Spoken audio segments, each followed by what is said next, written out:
Fire બ્રિગેડની વર્ષ 2024ના 12મા મહિનાની Ajwa road ઉપર આવેલી અર્શ પ્લાઝા નામની બિલ્ડિંગને આપવામાં આવેલી બનાવટી એનઓસી સોશિયલ મીડિયામાં વાયરલ થઈ રહી છે, જેના પર પૂર્વ ઇન્ચાર્જ ફાયર ઓફિસરની સહી અને સિક્કો લાગેલો છે, જે નકલી હોવાનું સામે આવ્યું છે.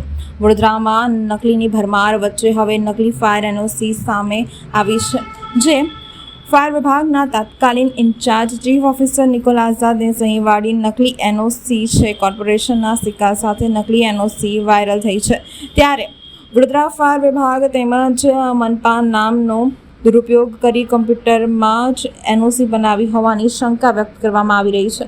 બીજી તરફ વડોદરા શહેરમાં આવેલી નકલી ફાયર એનઓસી હશે તે ચર્ચાનો વિષય બન્યો છે, ત્યારે હવે નકલી ફાયર એનઓસીનું મોટું કૌભાંડ બહાર આવે તેવી શક્યતા છે.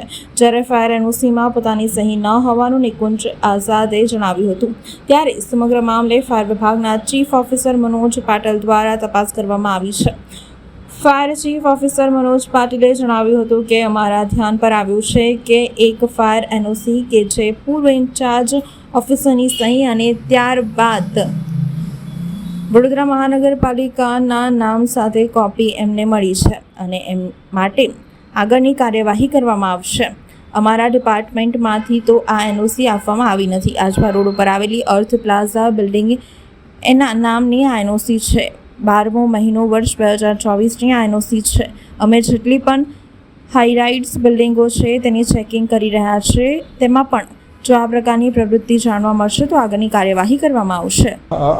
हमारे मतलब ध्यान में आया है कि एक एनओसी है जिसमें पूर्व इंचार्ज चीफ फायर ऑफिसर और उनके बाद के जो पूर्व इंचार्ज चीफ फायर ऑफिसर है उनकी साइन और नाम, इसके साथ में एक एनओसी हम मतलब एक कॉपी हमें मिली है, तो उसके बारे में हम लोग अभी आगे की कार्रवाई कर रहे हैं. हमारे डिपार्टमेंट से तो हमने नहीं दी है एनओसी, बट उसमें लिखा हुआ है अर्श प्लाजा करके एक बिल्डिंग है आजवा रोड पे, उस बिल्डिंग के नाम से वो एनओसी है. तो आगे की कार्रवाई हम लोग अभी चल रहा है. ये 2024 की है, 12वें महीने की. अभी हम लोग तो सभी बिल्डिंगों की चेकिंग कर रही है, जितनी भी हाई राइज इस्टेब्लिशमेंट है वडोदरा सिटी की, उनकी सभी की हम लोग चेकिंग कर रहे हैं. अगर ऐसा कुछ अगर आता है ध्यान में तो आगे की आवश्यक कार्रवाई करेंगे.